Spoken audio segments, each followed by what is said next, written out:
É o Cabeia.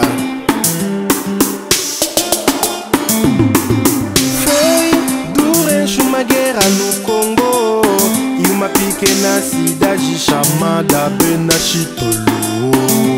O único sobrevivente da guerra fui eu, mas bem antes da morte meu pai me ofereceu um diamante que era a herança da família pra eu poder se virar.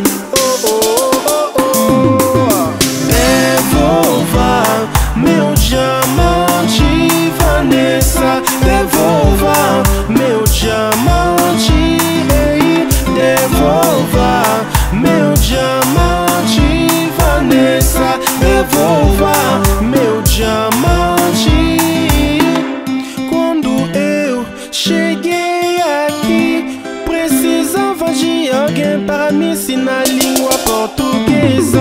O fato de ficar muito tempo juntos, ela acabou se tornando a minha dicionária. Eu me apaixonei, contei até meu segredo, falei que eu tinha uma pedra preciosa. Alguns meses depois, belo dia, ela pediu para vir fazer almoço na minha casa. Enquanto eu tomava banho, ela entrou no meu quarto e roubou minha pedra. Enquanto me reparei, já era tarde demais. Vanessa, Vanessa, por que você me fez isso? Você acabou com meus sonhos, porém eu queria viver para sempre e feliz no seu país. Devolva meu diamante, Vanessa. Devolva meu diamante, ei.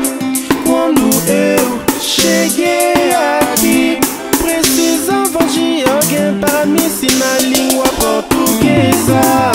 Devolva meu diamante, Vanessa. Devolva meu diamante. As decepções são como uma escola, onde podemos aprender lições que ficarão guardadas para o resto da vida.